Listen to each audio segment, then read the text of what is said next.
Hello, hello, Joshua Harrell here. Thank you so much for joining me today for this session. Today, I want to talk about 25 productivity tips, and some of them are going to sound so obvious, but if you're like me, sometimes you need someone to point you in the direction of obvious, and it's okay every once in a while to get a reminder. So again, thank you for joining me in the chat roll or in the comment section, sorry. Tell me where you're watching from, because I am very excited to see we've got some new friends all around the world, and very excited to have you join me for this particular session and sessions to come. So stay tuned for those. So to get started, I'm gonna try not to keep you here for 25 hours as I go through 25 tips, but I've got 25 tips for you. Like I said, some of them are gonna sound kind of obvious, and some of them are just, time to take stock and think about, oh, yeah, by the way, I could do this a little bit better. So I'd love to hear your tips as well as we go along. But getting started, number one, let's see, can you see that? Clean your desk. Clean your desk up every single night when at the end of your workday. Tidy it up and get everything in order. Put all your tools back to where they belong. Tools meaning pens, pencils, scissors, pieces of paper, whatever it might be, but organize your desk as if nothing has happened throughout the day. So the next morning when you come in, or whenever your shift begins, whatever your situation is, you come into a clean work environment. You don't have to think about tidying up. You can just dive right into the day at hand. Now, going along with that is clear the clutter from your desktop, and I am talking about your computer desktop.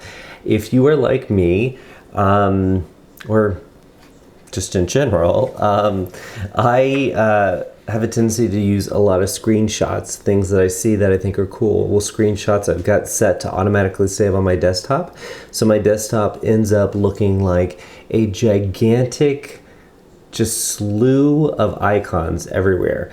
So very disorganized. The disorganization means that I can't find things that maybe I put on my desktop on purpose.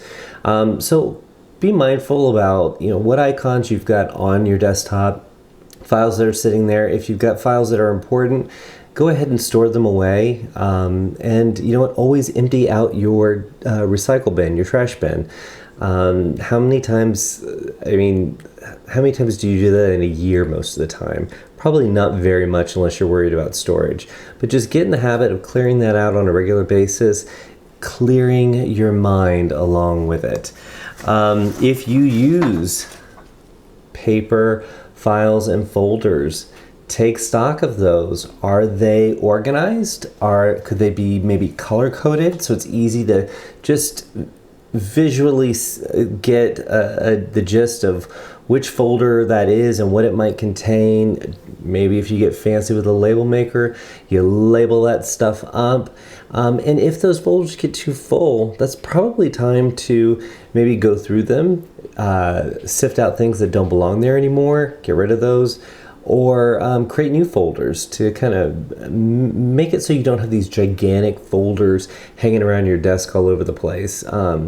Just constantly think about how can you make it easy for yourself to kind of sift through the information that you have, that you are in charge of, the information that you need when you need it. Just make it super easy so you don't have to kind of troll through your mind to figure out which folder that item might be in. Make it super, super simple for yourself. Label makers you can go crazy with label makers, but that can be a lot of fun.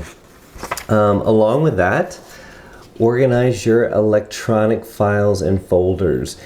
When you look at your file system, whether you're in a Mac or you're in a PC, do you have folders that make sense? Could someone that has to jump into your computer, could they figure out where something might go or where they might be able to find something. Now, obviously, it's your computer and you're not trying to organize your folders for somebody else. You're doing it for you. But think, if you have to kind of have all these memory tricks to remember where you might have stored something, that's just extra work that you don't have to put your brain through. So come up with a system, and you know what? It's not a big deal to just start from scratch. Pull everything to the side and structure your folders the way you want them. Structure your subfolders the way you want them. Look at files that you might have had on your computer that you keep moving from computer to computer that aren't even valid anymore. You don't even have the program that would open it. Go ahead and get rid of that. It's not doing you any service. So take some time, come up with an organization system for your folders, and file naming. File naming is super important. Be consistent with it.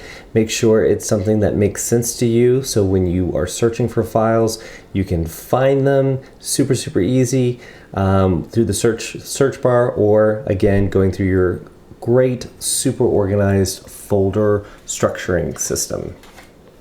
How about this one? Yeah, I hope you are liking this construction paper. Oh, there you go. I see Susan thinks that the construction paper is fun. Be productive with your keyboard. What do you think that means?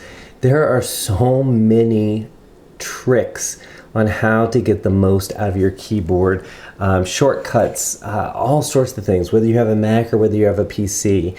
I oftentimes do not go and search for those shortcuts. I see somebody do something and I'm like, how did you do that fast? Ask them the question. Or, of course, in different programs, when you use the different navigation components, the little drop downs, it will sometimes give you some of those shortcuts there. Use those shortcuts. They become second nature as you start to incorporate them into your everyday, and it's just another way that you can be super productive because you've got the shortcut, right? Or the life hack. Use browser add-ons.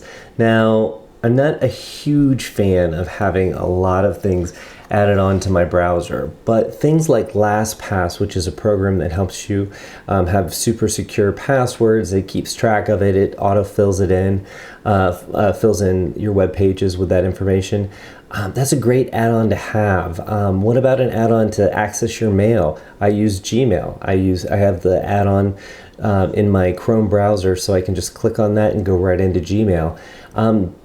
There's lots of different add-ons that you can add to your browser, but outside of that, you can just bookmark pages that are super important to you or things that you go to every single day. Again, so you might know that URL by heart, but go ahead, save it as a bookmark and just click it and be there, be done. I know that, again, that sounds super, super basic, but there's a lot of people that are typing in whole URLs or waiting for it to auto-populate as their browser to auto-populate as they type it in. Just go ahead and use those shortcuts, right? Use email effectively. How many emails do you get in a day, and how many are truly important? Get into the habit of really sorting through your email. What is important, what's not? If it's something that you can defer to later, then maybe you set a rule to automatically have that email go to a separate folder in your inbox. The other thing that I think is a pretty, I don't know, it sounds so basic, but just unsubscribe from the emails that you don't want to get anymore. You signed up a long time ago, you don't use them, you get no value out of them, yet every single day, as you go through your inbox, you have to deal with that and you have to get rid of it. So just go ahead and unsubscribe. Very, very, very effective way to get your inbox more manageable. Communicate effectively. So how many times do you or have you experienced where you send a text to someone and you think that you asked the right question, and then they come back with 20 questions because you were not succinct, they did not understand what you were saying. So just communicating more effectively and being conscious of it is going to help you get more done if you're not having to spend a lot of time going back and forth trying to clarify what you were trying to say. It's obviously I'm notorious for going round and round on a topic. But when it comes down to written communication, I try to be as succinct as I can. I try to get to the point. I also try to anticipate questions. If I've used some jargon, I try to go ahead and either get rid of that jargon or I explain it. But I want to make sure that if it really is not a conversation that I'm trying to have in email, I'm just trying to get a point across, I try to do my best to make sure I get to the point, deliver the message, and I do take it as a misstep if someone emails me back for clarification, but hey, perfectionism, right? Remember the 5-sentence rule. Most emails, seldomly should you need to reply to an email with more than 5 sentences. If it is a whole essay on something, it probably is worth just picking up the phone and having a conversation. So get down to the who, what, when, where, why, and how. Try to get to the point faster in your emails. And don't put anything unnecessary in there, because just like you, the person receiving this email they're getting possibly hundreds of emails in a day. So get to your point. If you're going over 5 sentences, just make sure that it makes sense, and you really, really need those extra sentences. So 5-sentence rule. All right, this is pretty easy. Plan ahead. Get a planner, whether it's digital, whether it's paper. Plan everything out. Your appointments, your birthdays, special occasions, events. Get it into your planner. Your planner is your lifeline. It should be everything that you need to keep in your mind. However, you don't need to keep it in your mind. You can get it down on paper. You can get it down into your device. But make sure that you are planning ahead, even if it's just looking at the week ahead, to review your calendar and say, oh, if I'm going to go to this meeting, I've got to mark out some time to do X, Y, Z. Get in the habit of planning ahead. You will feel much more in control, and it will help you be more and more productive. Another pretty obvious one, use to-do lists. A piece of advice someone gave me very, very early on at work was, at the end of the day, you've been working on things, there's projects that you've started, there's projects that you have finished, but you've got new ideas, you've got new things to do, or those projects cause new things to happen. So what would happen is I would go home and I would have all these things swirling around in my head. Oh, I've got to remember to do this. I got to do that. Crazy. Sometimes I couldn't sleep if there were big projects to me. So a coworker of mine just said, get in the habit every day at the end of your day.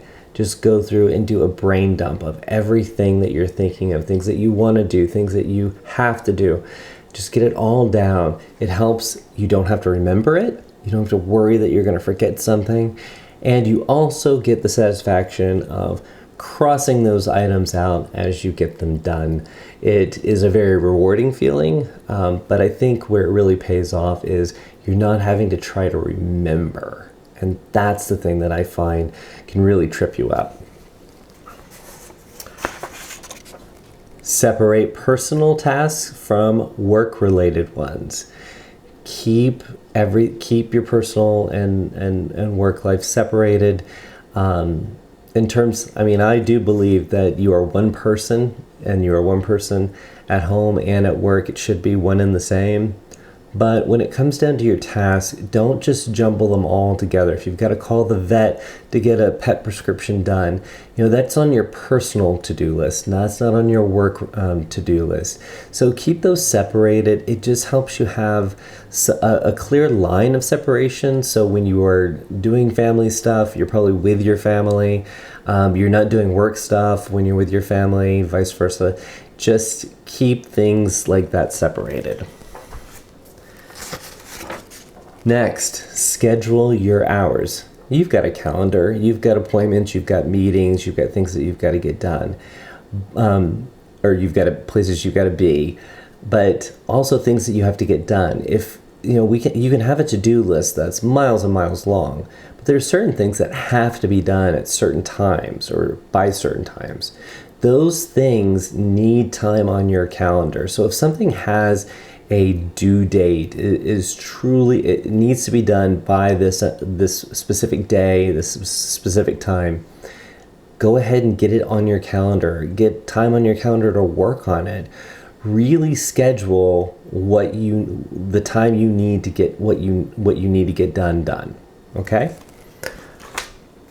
Now, in doing that, you are probably going to have a very full calendar, in addition to meetings and things like that. But a big component is learn to say no and mean it.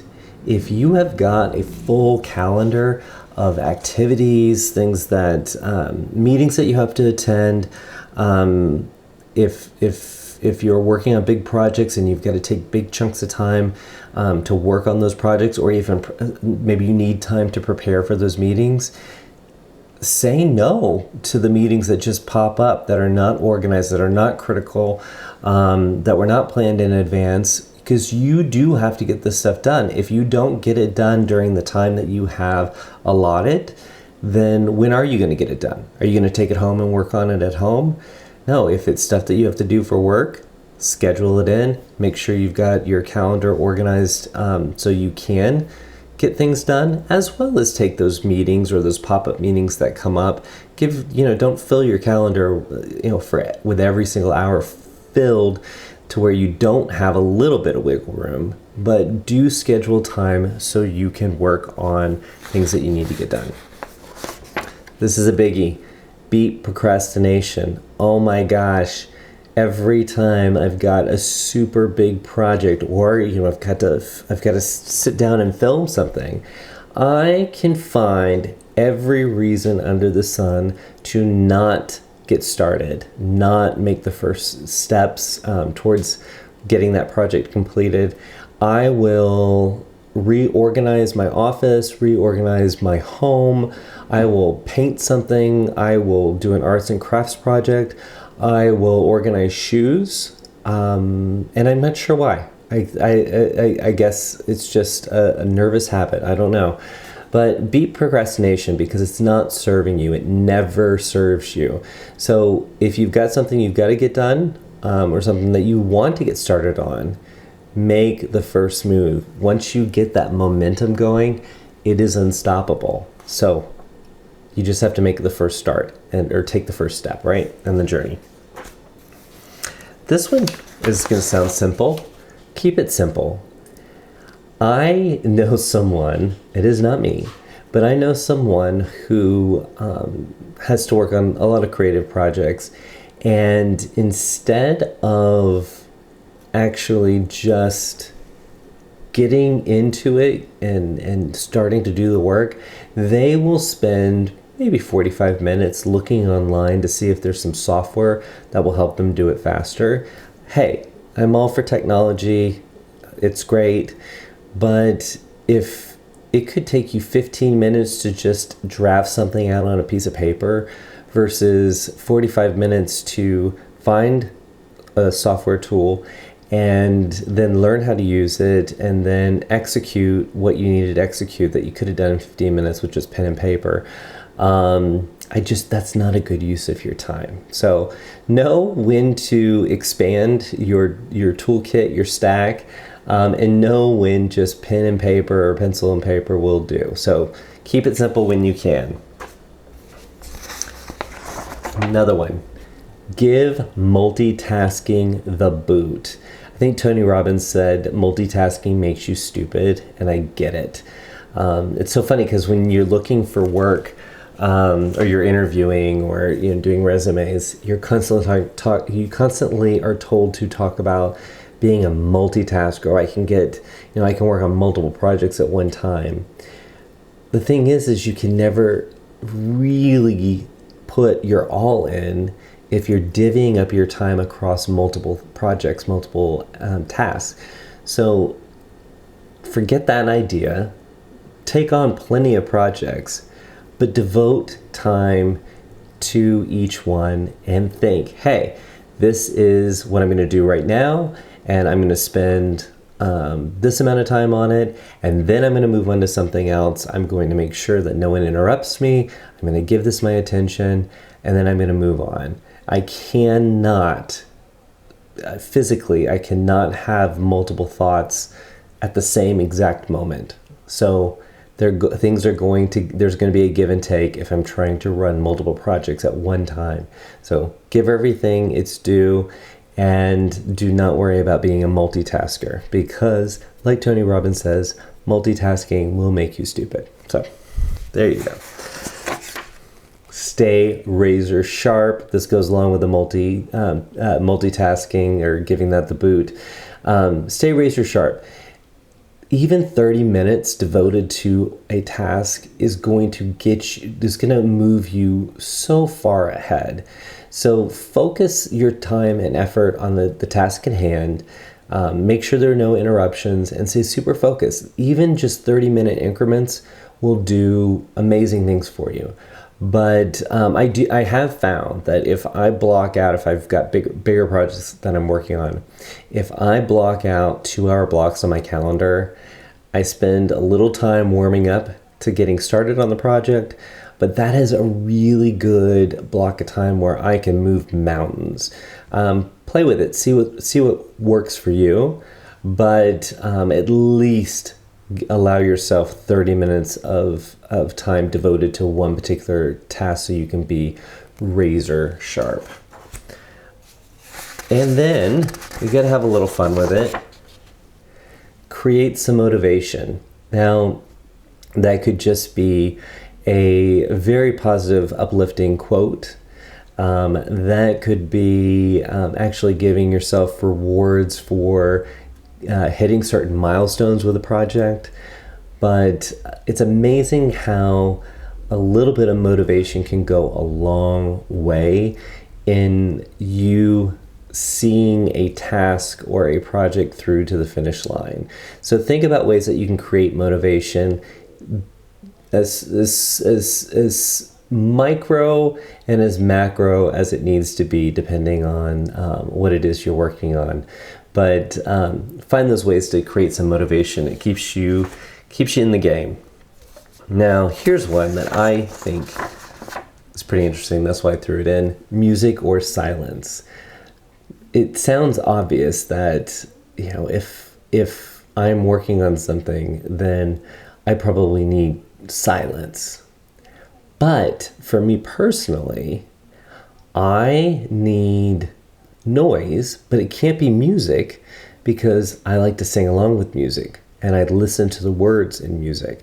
However, I have found that if I watch old episodes of Doctor Who, like we're talking in the 70s and the 80s, things that I've seen a gazillion times, I can just have that channel on or have those shows just playing in the background.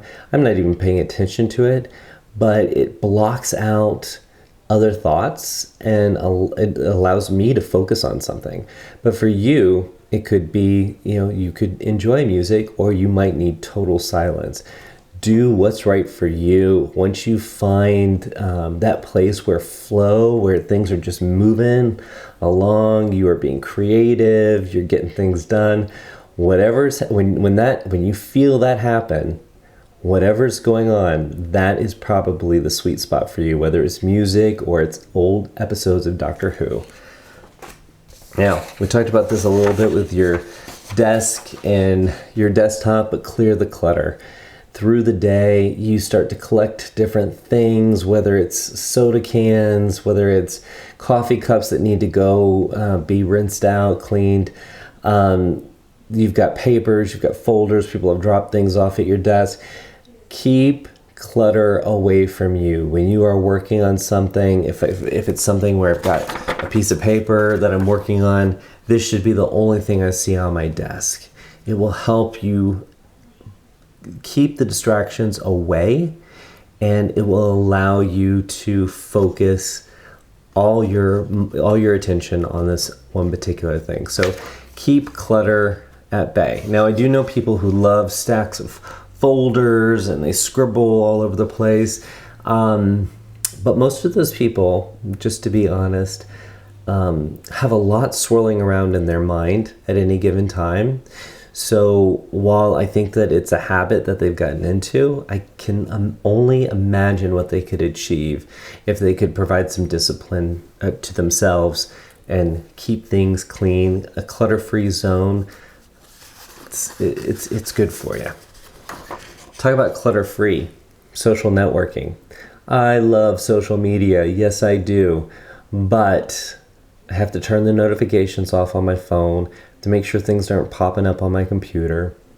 When I'm at work or when I'm doing my work, I need to be focused. So that means no ancillary interruptions.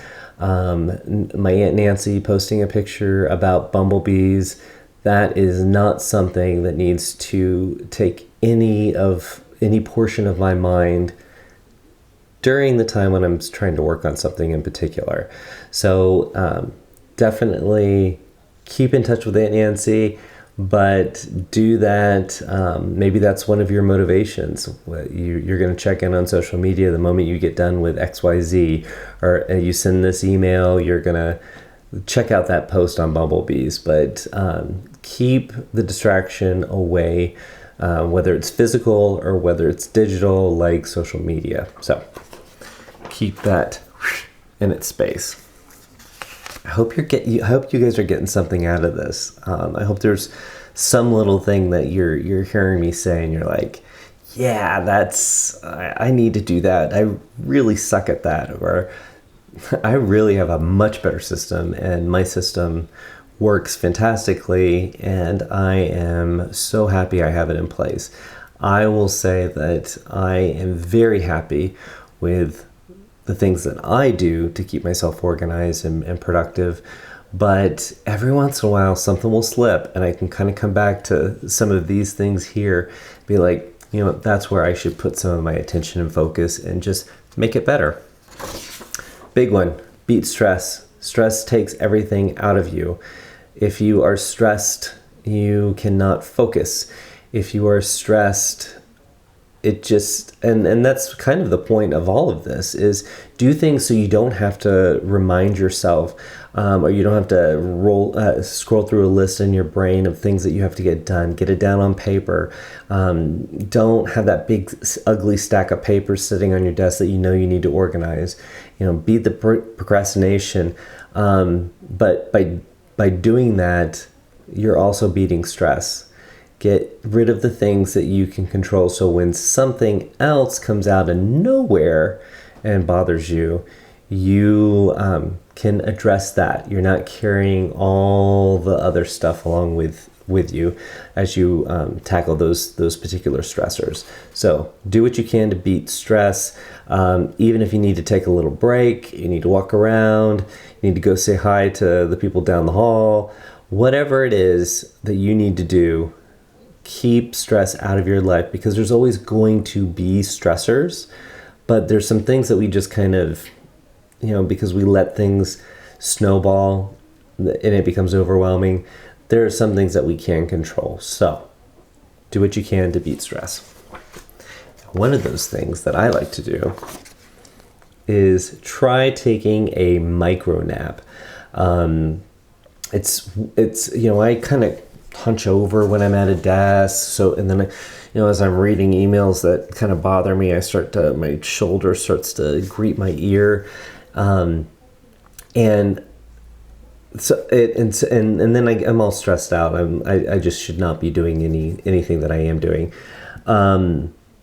But what I found is if I just take a little micro nap, fortunately I've got an office so I can close the doors.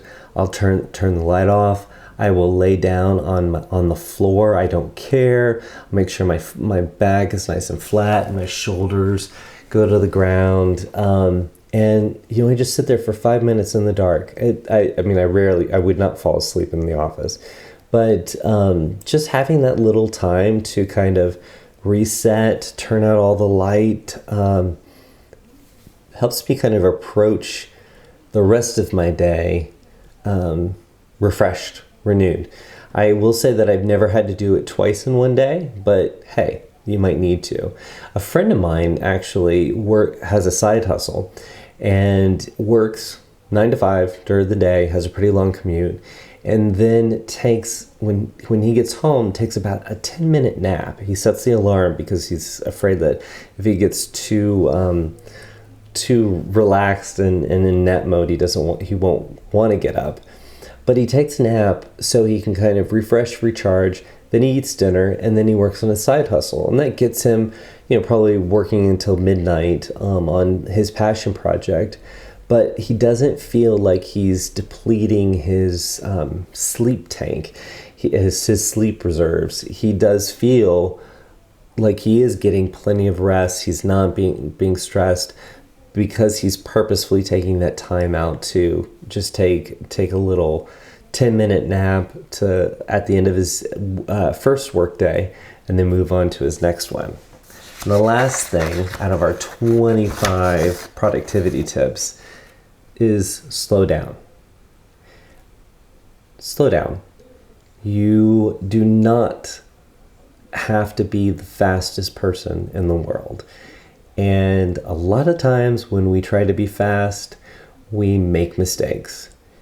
When we make mistakes, then we have to take the time to fix those mistakes, which only means that we cannot move on to the next thing. So we are actually slowing ourselves down and creating extra work. So we're not moving forward, we're moving backwards. So slow down. Most of your mistakes happen from trying to move too fast. And by slowing down, you're giving the task at hand its time that it needs. Again, you're being razor sharp with your focus. But slow down, do quality work that you're proud of, and work that is not going to come unraveled over time because you made a mistake, because you're moving too fast. So slow down, and be proud of what you're doing, right? So those are my 25 tips. I hope you found them useful. It looks like, from what I'm seeing, I'm kind of looking over on the side screen here. It looks like you guys have enjoyed some of them. Some of them have sparked some controversy, but I love it. And if you've got any great tips, please share them with me. You can find me on social media at Joshua Harrell, or email at joshuaharrell.com. Go on over to joshuaharrell.com. I've got a lot of blogs up there, my podcasts, checklists, things. I try to put anything that I'm working on there on that website for anyone that has an interest in either being super productive, great leaders, great marketers, whatever it is that kind of coincides with my passions. I try to house there. So love to see you there. Love to hear from you. Thanks again for joining me in this session. And I look forward to our next time together. Take care. See ya.